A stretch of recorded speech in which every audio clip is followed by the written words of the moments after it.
डोंबिवली पश्चिमेकडील railway ground जवळील मोकळी जागा काही वर्षांपूर्वी अत्यंत वाईट अवस्थेत होती.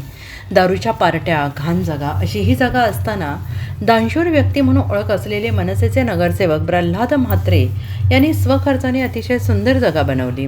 बसण्यास जागा, फिरण्यास व्यवस्थित जागा, पथदिवे अशी छानशी जागा बनवली. पण रेल्वे प्रशासनाने सोमवारी 20 तारखेला सकाळी या ठिकाणी अतिक्रमण झाल्याचे सांगत हातोडा मारला.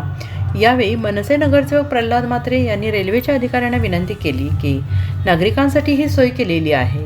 रेल्वेच्या जागेवर कोणीही अतिक्रमण करत नाही, त्यावर रेल्वे अधिकाऱ्यांनी परवानगी घ्यायला हवी होती असे सांगितले. तर त्यांना आम्ही सांगितलं की तुमच्या ज्या काही विकासाच्या ज्या गोष्टी आहेत रेल्वे मैदानात, रेल्वेच्या मार्फत त्याला आमचा ना नाही.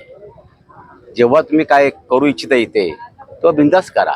आता इथे काही नियोजन नसताना, काही तुमचा प्लॅन नसताना तुम्ही करत असाल आणि जे चांगलं केलंय, जिथे शेकडो माणसं येऊन बसतात ते तुम्ही तोडत असाल, तर तुम्ही आम्हाला पहिल्यांदा वॉर्निंग द्यायला पाहिजे, नोटीस द्यायला पाहिजे स्वतः आम्हाला की हे तुम्ही जे खर्च केलं वगैरे हे आता तुम्ही काढून टाका. या सर्व गोष्टी न करता त्यांनी मनमानी कारभार इथे केला, दादागिरी केली आणि इथे डायरेक्ट JCB फिरवला सर्व गोष्टींवर, सर्व बाकडे तोडले माझे.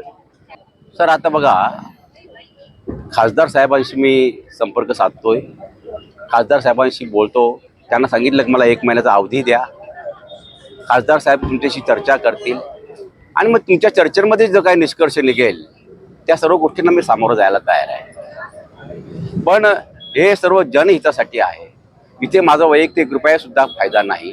अजून एक म्हणजे इथे उकिरडं जे होतं, कचरा वगैरे टाकत होते, लोक फिरत नव्हती वगैरे, आता या सर्व गोष्टी बंद झाल्या आणि बंद झाल्यानंतर खऱ्या अर्थानं रेल्वेला असं वाटलं की हे आता ही जागा आपली जाईल. कशी जाईल? आम्हाला याची जाणीव आहे की रेल्वे अथांग समुद्र आहे, त्याला कोणी करू शकत नाही. जेव्हा जेव्हा तुम्ही इथे काही चांगल्या गोष्टी करू इच्छितात आणि करणार आहात त्याला आमचा होकार आहे. फक्त आता जे जोपर्यंत चाललंय व्यवस्थित त्याला तुम्ही कशाला आता ते एवढा पैसा खर्च केला, तो तुम्ही मातीमोल तयार घालवला, तो मातीमोल गेला ह्याबद्दल पण चिंता करत नाही. पण आता जी जनता आहे डोंबिवलीतनं येते इथे, त्यांनी आता बसायचं कुठे, त्यांनी आता निवारा कुठे घ्यायचा, त्यांनी आता मोकळा श्वास कुठे घ्यायचा, त्यांनी चर्चा कुठे करायची, हा मला पडलेला प्रश्न आहे आणि त्याचं दुःख होते मला आज.